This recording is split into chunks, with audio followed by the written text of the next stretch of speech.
चलो बच्चों, इससे रिलेटेड हम लोग एक क्वेश्चन देख लेते हैं। एक क्वेश्चन क्या है वो आप देखिए। क्वेश्चन है 1 mole of hydrocarbon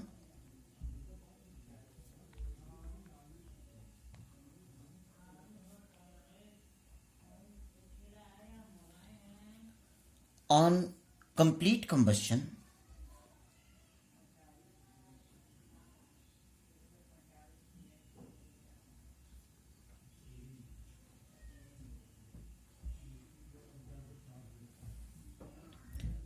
gives 4 mole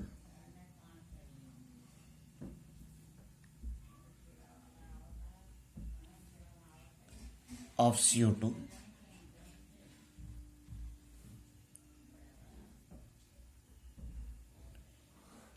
calculate number of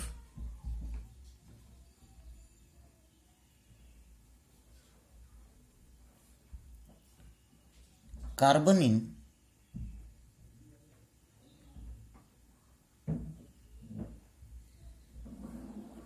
hydrocarbon.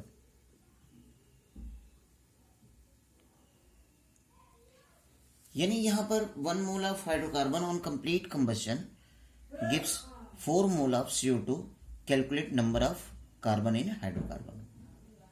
यही ना, इसी को यहां पर कैलकुलेट करना है। चलिए हम थोड़ा सा इसको देख लेते हैं। ठीक, कि क्या है इसका पार्ट ना। अब अकॉर्डिंग टू रिलेशनशिप हमने ले लिया यहां पर CHY हाइड्रोकार्बन ले लिया, ये हमने ऑक्सीजन ले लिया, ये हमारा XCO2 Y/2H2, यही हम लोग लेते हैं। क्लियर। अब इसका 1 मोल ही लिया हूं, 1 मोल है, ये XCO2 बनता है, तो जितना कार्बन रहता है उतना ही कार्बन डाइऑक्साइड बनता है।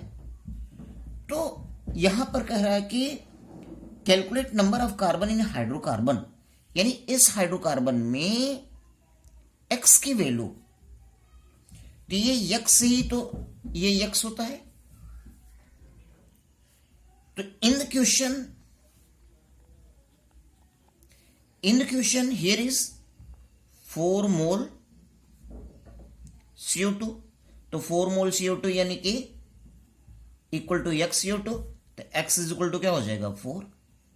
अब X इज इक्वल टू 4 होगा, then number of carbon in hydrocarbon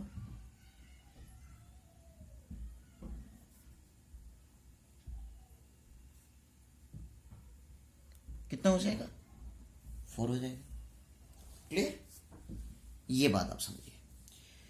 अब हम लोग देख लेते हैं mixing of solution.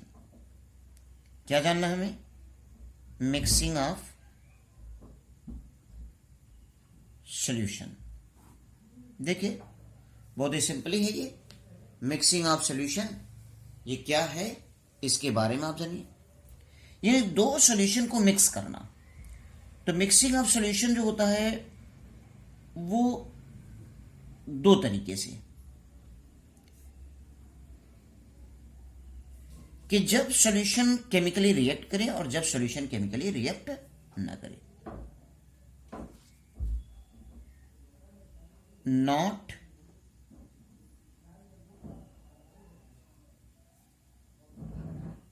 Chemically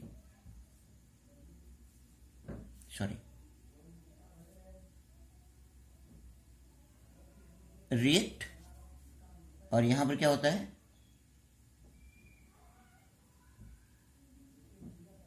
chemically react. यानी यहां पर क्या है कि वो रिएक्ट नहीं करेगा और यहां पर क्या है रिएक्ट करेगा। तो हम इसकी बात कर लेते हैं कि नॉट केमिकली रिएक्ट क्या क्या चीज हो सकता है। जैसे पहला, मिक्सिंग ऑफ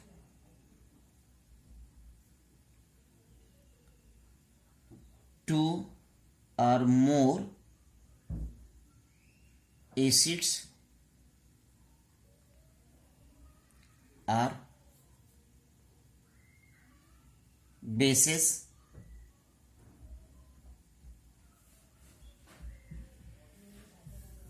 क्लियर। एसिड्स अलग और बेसिस अलग, इनका मिक्सिंग, ये दूसरा, mixing of a salt solution in different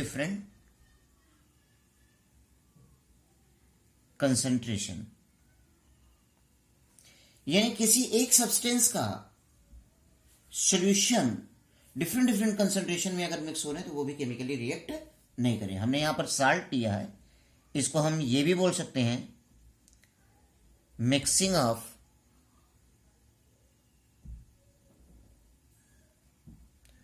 a substance solution in different concentration। ये सब के सब क्या होंगे कि एक जैसे ही होंगे, यानी ये नॉन रिएक्टिव नहीं होंगे।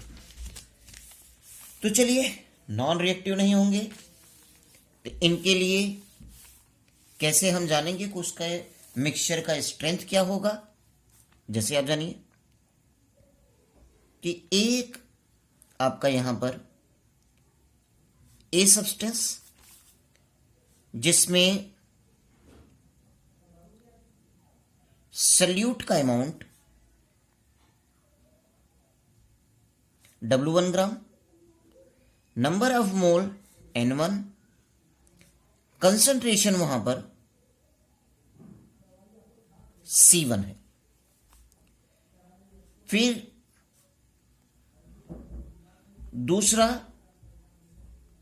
सॉल्यूशन उसी सब्सटेंस का W2 ग्राम, N2 मोल, C2 है, और इन दोनों को मिक्स कर दिया गया, यानी इसको भी यहां पर। तो यहां पर क्या होगा, उसका मास, यानी W3 क्या होगा, N3 क्या होगा, C3 क्या होगा, यानी यही चीज हमें जानना है। तो आप एक चीज जानिएगा कि according to law of mass conservation,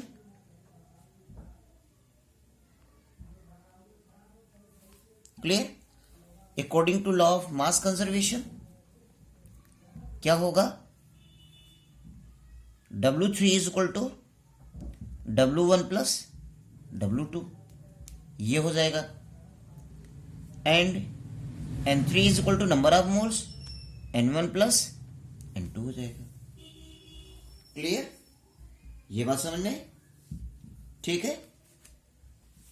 अब एक चीज आप जानिए कि नंबर ऑफ मोल्स, वेट ये सम हो रहे हैं, बट ये नहीं कह सकते कि C1 plus C2 is equal to C3।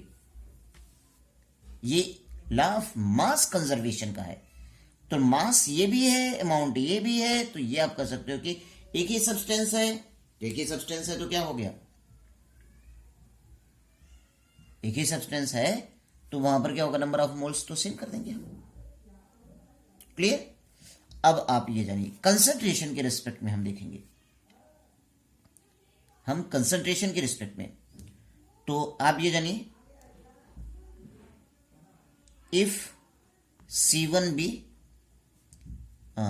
if C be simple concentration,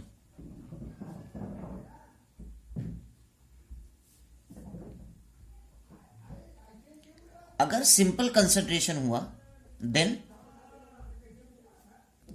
C is equal to क्या होगा, W/V होगा ये। मान लिया इसका वॉल्यूम V1, इसका वॉल्यूम V2, इसका वॉल्यूम V3 है।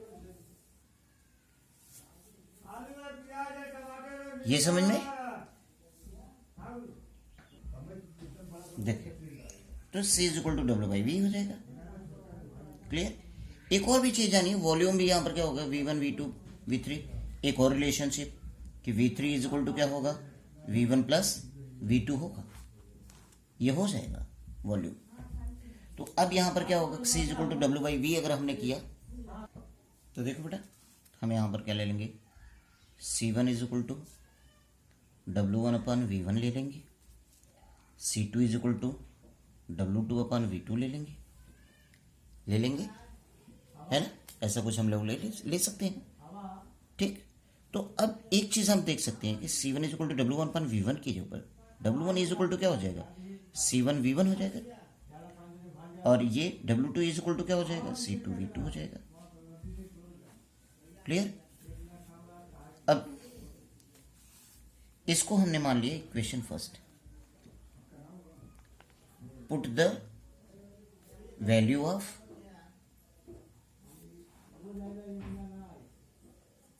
W1 and W2 in equation first. तो क्या हो जाएगा, W3 is equal to W1 plus W2। तो अब यहां पर क्या हो जाएगा, W3 की जगह पर C3V3, C1V1, C2V2। तो ये क्या हो जाएगा, C3 is equal to C1V1, C2V2 upon V3। ये हो जाएगा। क्लियर?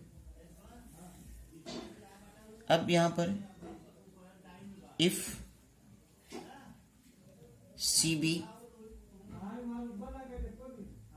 नॉर्मेलिटी, मोलैरिटी,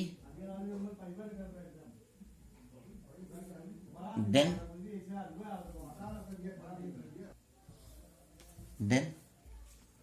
तो ये क्या हो जाएगा, यहां पर उसी तरीके से अब normality,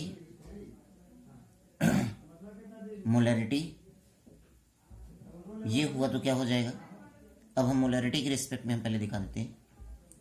C1 is equal to N1/V1, C2 is equal to N2/V2, C3 is equal to N3/V3।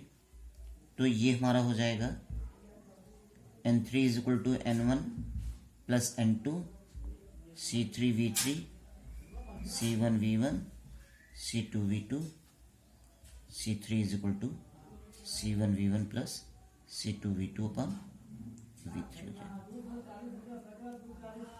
ठीक, ये समझ में? क्लियर? अब अगर ये नॉर्मेलिटी हो गया तो ये आपका क्या हो जाएगा, N1 की जगह पर हम X1 ले लेंगे। क्या ले लेंगे, X1 ले लेंगे, ग्राम इक्विवेलेंट वैल्यू नंबर ले लेंगे, और कुछ नहीं होगा। वहां पर भी क्या हो जाएगा, वहां पर आपको N3 इज इक्वल टू आपको N1V1 प्लस N2V2 अपॉन ये आपका क्या हो जाएगा, V3 हो जाएगा नॉर्मेलिटी के लिए। ठीक, ये चीज आप जानते रहिए।